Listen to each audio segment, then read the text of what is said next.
उम्मीद तो कर ही सकते हैं बच्चों कि आपको ये क्वेश्चन आ गया होगा समझ में, है ना, और आप सही जवाब दे दिए होंगे, राइट है। और सही जवाब नहीं भी दे पाए होंगे तो आप समझ में आपको जरूर आया होगा, राइट है। अब बढ़ते हैं और थोड़ा नेक्स्ट लेवल की बातों पे, नेक्स्ट लेवल की क्वेश्चन देखिए क्या कह रहे हैं। 3 पॉइंट है आपको। ए पॉइंट का कोऑर्डिनेट दे रखा है cos θ1 sin θ1, राइट है।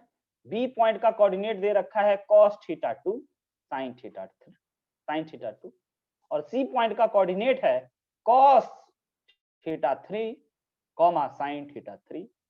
तो find ortho centre of triangle ABC. Ortho centre कितने बच्चों को पता है? ऑर्थो सेंटर, ऑर्थो सेंटर को बच्चों हम लोग, है ना, एच से रिप्रेजेंट करते थे। ये सब भूल जाता है, एक दिन श्रेया को पूछे भी थे, नहीं बताई थी, डांटे भी थे। मत भूलिएगा ये एच से रिप्रेजेंट करते हैं। ये क्वेश्चन भी मेरे लिए, ये हम समझाएंगे, आपको बस सीखना है। क्या आपको इतना फील हो रहा है कि A B C are in parametric coordinate form? Yes और नो? जरूरी नहीं कि हमेशा सर्कल में ही आएगा, कहीं भी आ सकता है ना। निशा बिल्कुल नहीं पढ़ती है, तुम निशा मात्र एक सवाल तुमको डाउट में आया है, देखते हैं, तुम्हारा कॉपी भेजना है निशा को, है ना। तो देखिएगा आगे, ऑर्थो सेंटर एच, और क्या आप ये बात समझ गए कि ए बी सी जो है वो आपका गिवन इन पैरामेट्रिक कोऑर्डिनेट, ये हम लिखेंगे। यही तो पूरी कहानी की थीम है, इंपॉर्टेंट बात है, स्टार बात है ना, कि सर ए बी सी जो आपके सामने है ना, आपके नजरों के सामने, महाभयंकर बात है ना, प्रवीर द्वारा लिखा हुआ महाविनाशकारी फॉर्मूला, है ना, एबीसी आर गिवन इन, मतलब अगर कोई आदमी ना प्रवीर का शॉर्ट नोट पढ़ लेगा ना, वह या तो बेहोश हो जाएगा या तो मैथ्स को छोड़ करके भाग जाएगा, है ना, और नहीं तो हंसते हंसते लौट जाएगा। वो शॉर्ट नोट बनाया है, कहीं कहीं पे लिखा है महाविनाशकारी फॉर्मूला है, ये विनाशकारी फॉर्मूला, कहीं पे लिखा है क्रांतिकारी फॉर्मूला, कहीं पे लिखा है जोरदार तरीके से याद रखने वाला फॉर्मूला, है ना, कहीं पे लिखा है जीवन बदलने वाला फॉर्मूला। समझ रहे हैं? और ऐसा बहुत सारा बात, हमको तो 2 ही 4 पॉइंट याद है ना। अगर आप पढ़ लोगे तो आप कहोगे बाप रे भाई, तो विनाश हो जाएगा। किसी में विनाशकारी लिखा है और किसी में महाविनाशकारी फॉर्मूला। हम तो डर गए थे कि बाप रे ये विनाश कर देगा, ऐसे नहीं पढ़ेंगे हम, है। तो अगर आपको यहाँ पे क्वेश्चन पे आते हैं वापस से, A B C are given in parametric coordinate, तो बहुत अच्छा बनाया है। इस बातों का भी तारीफ कर देते हैं कि प्रवीर जो अपना शॉर्ट नोट बनाया है अपने पढ़ने के लिए और रिवाइज करने के लिए, बहुत अच्छा बनाया, बहुत शानदार। अभी तक हम किसी भी विद्यार्थी का इतने नेक्स्ट लेवल का चीज नहीं देखे थे। हमको बहुत पसंद आया प्रवीर, बहुत अच्छा तुम बनाए। देखना, है ना, तुमको उसका बहुत लाभ मिलेगा, बहुत लाभ मिलेगा, है ना। जीवन परिवर्तन हो जाएगा आपका, जैसे हृदय परिवर्तित करते हैं ना आप, उसी प्रकार से जीवन परिवर्तन हो जाएगा। बहुत बढ़िया, बहुत बढ़िया। हालांकि बहुत गंदा लिखा है ना, लेकिन अगर फिर भी कोई हंसना चाहता है तो हमको बताना, उसको हम भेज देंगे, फिर डिलीट कर देंगे। अगर परवीर कहेगा ठीक है सर मेरा नोट है, आप किसी को भी भेज सकते, कोई दिक्कत नहीं है ना। लेकिन सबसे ज्यादा फायदा प्रवीर को होगा, क्योंकि प्रवीर उस समय जो सोच करके लिख रहा था ना, वो बात की महत्वता बच्चों अलग है। उस समय जो उसको सीख मिलेगा उसका तो एक नेक्स्ट लेवल की बात है, बहुत बढ़िया बात है ना। तो जरूर से जरूर याद रखिएगा। आगे बढ़ते हैं, है ना। पैरामेट्रिक कोऑर्डिनेट फॉर्म में दे रखा है। सेंटर ऑफ सरकम सेंटर आपको पता होगा, क्योंकि इसमें कुछ जुटा हुआ नहीं है, 0 plus something 0 plus something 0 plus something, तो आप इस ट्रायंगल का, है ना, सरकम सेंटर बता सकते हैं। और सरकम सेंटर बच्चों किसका होता है? सर्कल का होता है, आया ना। आप इसका क्या बता सकते हैं? Centre of circumcentre, circumcircle, circumcircle कितना है? 0,0, यानी कि ओरिजिन है ना, क्योंकि कोई चीज जुटा हुआ नहीं है। और सेंट्रोइड बच्चों आपको पता है, समझिएगा, ये आप ना अभी अभी जाने हो कि सरकम सेंटर ना उस सर्कल का सेंटर है, और अगर यह एक सर्कल का पैरामेट्रिक कोऑर्डिनेट होगा तो तब सर्कल का सेंटर 0, 0 हो जाएगा। और रेडियस इसी को देख करके बता देगा हर बच्चा। सर रेडियस भी लिख लो ना, रेडियस यही है एक दूरदृष्टि वाले बच्चे का नजरिया का सोच कि इसको देख करके सरकम सेंटर भी बता दिया और रेडियस भी बता दिया। रेडियस पता चला किसी को, कोई बताना चाहेगा? 1 sir. Very good sir, sine theta और कॉस थीटा का कोफिशिएंट 1 है, इसीलिए 1 होगा, जिसको इंग्लिश में 1 कहते हैं। समझे? समझे कि नहीं समझे? 1 कहते हैं 1 को, है ना? तो आगे बढ़ें। सेंट्रॉइड को हम लोग रिप्रेजेंट करते हैं जी से। सेंट्रॉइड को क्या चीज से रिप्रेजेंट करते हैं? जी से। और बच्चों सेंट्रॉइड हर बच्चे को याद है या भूल गया? x1 + y1 + x3 divided by 3, comma y1 + y2 + y3 divided by 3, हाँ ना? तो इसका देख लीजिए x1 x2 x3 y1 y2 y3, है ना? तो इसके जगह पे हम लोग लिख सकते हैं cos θ1 + cos θ2 + cos θ3 divided by 3, comma sir हमें ऑर्थो सेंटर निकालना है, बट हम जो जान रहे हैं ना पहले वो लिख रहे हैं। अपन सर्कम सेंटर जान गए वो लिख दिए, है ना? अपन रेडियस जान गए वो लिख दिए, सेंट्रॉइड जान गए वो लिख दिए। अब हम लोग सेंट्रॉइड लेते हैं, उसके बाद हम आपको एक अहम बात बताते हैं। आपका आज आवाज का पूरा क्लास तो आपके लिए एकदम क्या बताएं, इसमें प्लीज कर रहा है। लेट मी चेक बच्चों। हेलो से ठीक हेलो हो गया।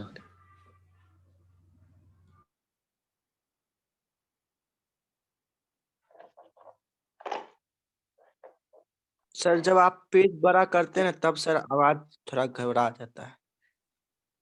हमेशा? हाँ सर। बात है, इसको लोड पड़ जाता है क्या इसकी स्क्रीन को? चलो ये बात सर बाई 3 होगा। Okay sorry.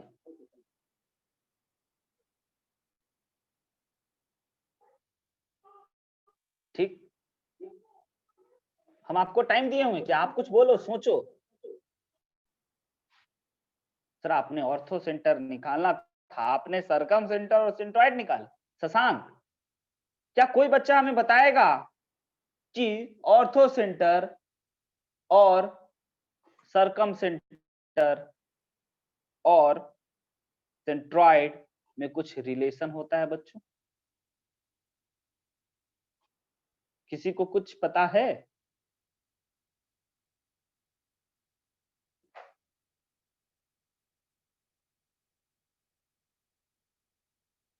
हाँ या ना? आइए, इसके लिए तो हम आपको एक नेक्स्ट पेज में आते हैं। बच्चों एक इंपॉर्टेंट बात समझ लीजिएगा, वेरी वेरी इंपॉर्टेंट, है ना? कि H यानी ऑर्थो सेंटर, ये भी आप लिख लो, नहीं तो आप बाद ही में भूल जाओगे। H यानी कि ऑर्थो सेंटर, कॉमा G यानी कि सेंट्रॉइड में क्या रिलेशन है ये बताने वाले हम। G यानी कि सेंट्रॉइड, और O किसी को याद है क्या? O किसको हम लोग कहते हैं? सरकम सेंटर। यस, तो बच्चों है ना, ऑलवेज H G और O यानी कि ऑर्थो सेंटर का पॉइंट, सेंट्रॉइड का पॉइंट और सरकम सेंटर का पॉइंट जो होता है ना, वह आपका कोलिनियर होता है, आर कोलिनियर, है ना? एंड मेरे भाई इंपॉर्टेंट बात, ये ऑर्थो सेंटर है ना, ये सेंट्रॉइड और ये सॉरी सरकम सेंटर है ना, आर कोलिनियर, यह एक ही पॉइंट में होगा और यह 2:1 में कटता है ना? कट 2:1। याद रहेगा कि भूल जाओगे? इसी लाइन को बच्चों हम लोग, इस लाइन को हम लोग कहते हैं ओइलर लाइन। क्या कहते हैं? ओइलर लाइन, मत भूलिएगा, EULER, ठीक है, ऑयलर ही पढ़ेंगे, ई साइलेंट है बच्चों, राइट। ऑयलर लाइन आपको समझ में आता है? ऐसा लाइन जहां पे ऑर्थो सेंटर भी हो, सरकम सेंटर भी हो और सेंट्रॉइड भी हो, उस लाइन को हम लोग ऑयलर लाइन कहते हैं। और वह जो है वह 2:1 में कटता है, एच जी और ओ इसी क्रम में याद रखिएगा। कोई बच्चा OGH याद रखता है तो OGH याद रखिएगा, तो यह 1:2 भी आपको याद रखना पड़ेगा। लेकिन ये सब तो आप 11th की बच्चे हो, ये सब हम क्यों आपको बताएं, आप तो समझ ही जाओगे, है ना। तो आप में से हर एक बच्चे को पता चल चुका है कि सर हमारे गिवन क्वेश्चन में हम लोगों को क्या क्या मिला हुआ है। ये भी जरा हम आपको दिखा दें, हम लोगों के पास क्या क्या चीज है ना।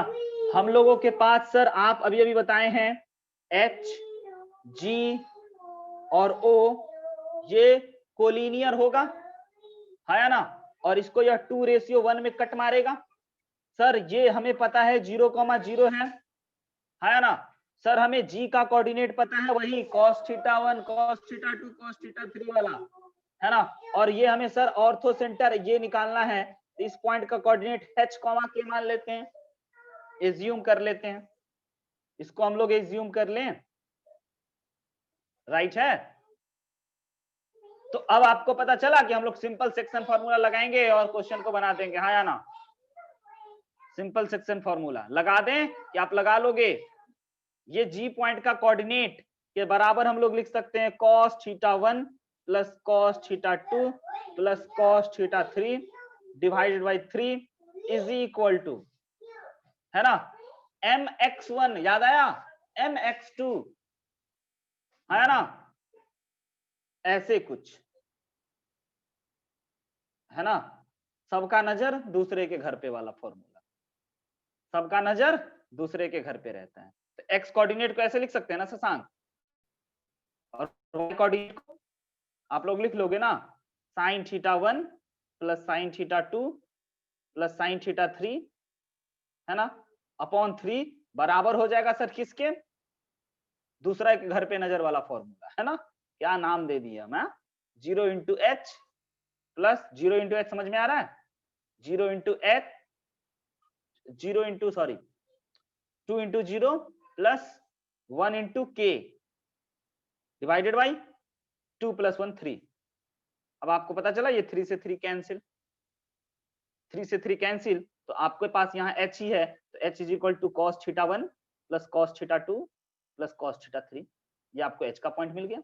और k का पॉइंट जरा यहाँ से आपको मिल जाएगा, ये चीज आपका खत्म, तो यहाँ से आपको k इज इक्वल टू पता चल गया, sin θ1 plus sin θ2 plus sin θ3।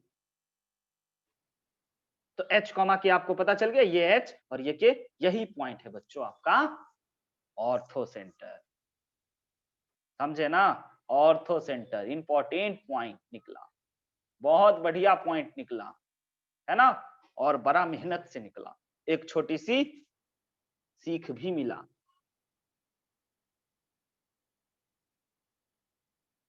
Proof भी है बच्चों, है ना, किताब सब पढ़ोगे तो जानोगे। 10th में ऐसा बहुत सारा क्वेश्चन था जो इसके वजह से अटका हुआ रहा होगा आपका।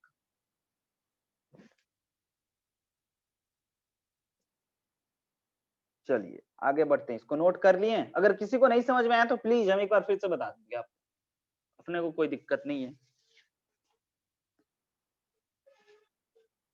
बोलिए समझे कि नहीं समझे।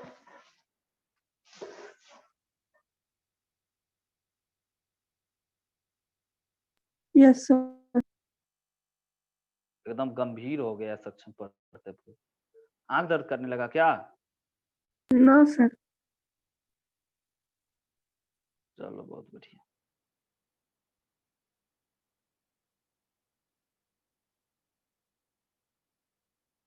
आइए अगले नेक्स्ट लेवल की बातों को समझिए,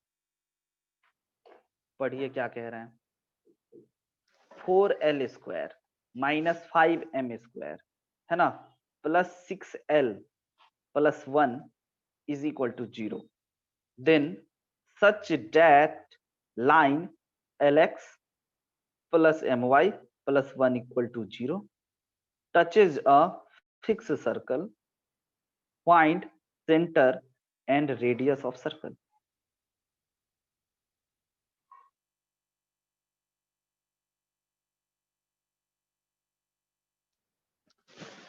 लाइन एंड सर्कल के कॉन्सेप्ट का सवाल आया, इसमें भी एक शानदार तरीका। यही सब सवाल है जो बच्चों को अप्रोच ही नहीं पता चलता है, और जब हम बता देते हैं तो सोचता है कि हाँ ये तो हम भी कर सकते थे, है ना, क्योंकि बहुत ही ये कॉमन बात है। फर्स्ट टाइम आपको दिखाई देंगे नहीं मिलेगा, इसीलिए बच्चों ये क्वेश्चन आपके सामने है आज। समझ रहे हैं, आपके सामने ये क्वेश्चन आज क्यों है, क्योंकि अगर आपको ये पहली बार दिखाई देता तो आपको अप्रोच नहीं पता चलता, और अगर हम आपको बता दिए तो आप कहोगे इतना आसान था, हम क्यों नहीं सोच पाते। तो यही सब चीज आपको हाईलाइट करवाना है, आपके दिमाग में लाना है कि भाई ऐसे भी होगा, ऐसे भी होगा, ऐसे भी होगा, ठीक ना।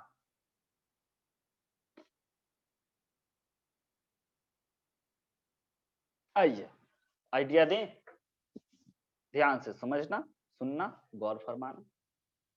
एक बात हाईलाइट कर रहे हैं हमको बच्चों, सर्कल है ना, टचेज मतलब line touches a fixed circle. Line जो है वो सर्कल को टच कर रहा है, ये बात है, ये बात इंपॉर्टेंट कि सर्कल ना लाइन को टच कर रहा है।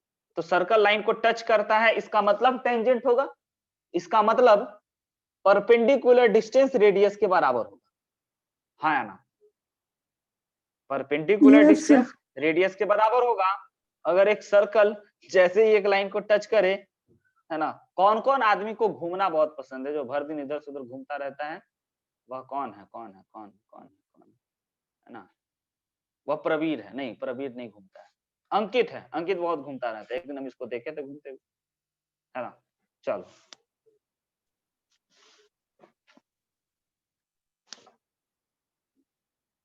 कौन है सर, आज तक तो आप देखे नहीं, तो क्वेश्चन पे आते हैं। इस प्रकार से जो परपेंडिकुलर डिस्टेंस है वही रेडियस है ना, जो परपेंडिकुलर डिस्टेंस है वही रेडियस है। ये बात तो आप देख रहे हो, समझ रहे हो, जान रहे हो, राइट है, कोई दिक्कत तो नहीं ना इसमें किसी को। और इसमें बच्चों एक नेक्स्ट लेवल की बात, ये मेरे लिए ही है, आप लोगों के लिए तो ठीक है, समझाना भी बड़ा मुश्किलों की बात है। इसको हम क्या कर रहे हैं ना, पहले एल वाले चीजों को एक तरफ लिख रहे हैं, इसी को, यही यही यही गिवन चीज ही इंपॉर्टेंट है,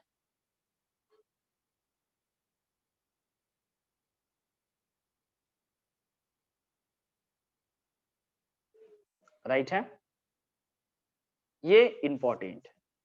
4l² minus 5m² plus 6l plus 1 is equal to 0, ये आपको गिवन है, राइट, कोई दिक्कत।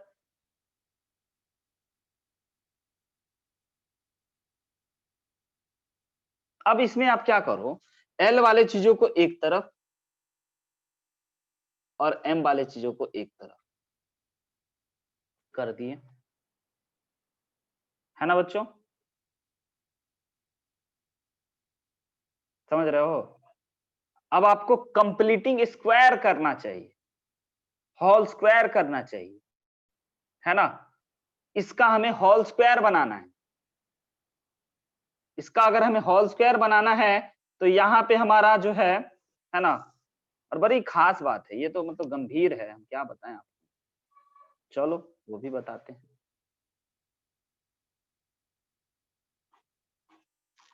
क्या हम दोनों तरफ 5l² जोड़ सकते हैं, दोनों तरफ कोई फर्क पड़ेगा,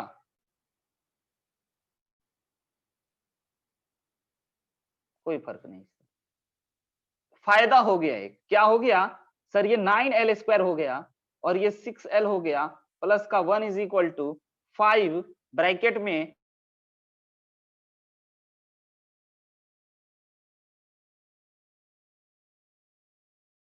लिख दी। हर बच्चा बोल उठेगा कि सर ये जो ऊपर है ना, ये 3l प्लस 1 का होल स्क्वायर है, और इस वाले चीजों को ना l² प्लस m² लिख सकते हैं। बोले ठीक है भाई, ये भी ठीक है। आवाज नहीं है बता दीजिए, क्योंकि बहुत गंभीर बात है ना। और इधर को 5 इधर छोड़ देते। अब ऐसा इसीलिए किए है ना, both side take square root. अब लीजिए, और उसके बाद जो आपको दिखेगा कहोगे अरे बाप रे बाप, ऐसा भी बोथ साइड है ना टेक स्क्वायर रूट। दोनों साइड बच्चों आप स्क्वायर रूट ले लीजिए, तो ये जो चीज है ये मॉड के साथ खुलेगा 3l+1 और नीचे वाला पे स्क्वायर रूट लग जाएगा और ये हो जाएगा आपका √5, है ना। और इसको देखने के बाद देखना, इसको देखने के बाद हम कहेंगे है ना, दिस इज लुक्स लाइक है ना परपेंडिकुलर डिस्टेंस फॉर्मूला। क्या जबरदस्त बात बोल गए, यही है प्रवीर की भाषा में महाविनाशकारी बात। उल्टा चला आज कहानी, ये नेक्स्ट लेवल की बात है ना। यह परपेंडिकुलर डिस्टेंस के फॉर्मूला के जैसा दिख रहा है। ये सोच आपको डेवलप करने में पूरे 1 साल और लगेंगे, है ना, इस प्रकार का सोच। तो अब बच्चों इसको हम लोग कंपेयर कर देंगे, है ना। परपेंडिकुलर डिस्टेंस फॉर्मूला आपको पता है ना, जब आपको एक पॉइंट दिया हुआ रहता था तो, है ना। तो यहां से आप ये बात समझ गए, यहां से आपका P = R होगा। कंपेयर करेंगे अब, तो सेंटर आपको पता चल गया 3,0। अरे भैया 3,0 आपको समझ रहे हैं ना, ax1 + by1 + c, और रेडियस आपको पता चला ना, जो परपेंडिकुलर डिस्टेंस है ना सर, रेडियस 5। तो आपको यही बताना था, सर्कल का सेंटर और रेडियस। ये नेक्स्ट लेवल की बात है। बहुत बढ़िया प्रश्न, है ना, बहुत बढ़िया। इस क्वेश्चन पे तो आप 5 स्टार क्या 10 स्टार भी डाल दो ना, हम कहेंगे कम है। एक क्वेश्चन ऐसा भी आता है ना, जो आपको सीखना पड़ेगा, सिखाना पड़ेगा, है ना। 3,0 और 5 आया ना, वेरी गुड। आगे बढ़े। नहीं समझ में आया किसी बच्चे को, ऐसा कोई जिसको नहीं समझ में आया?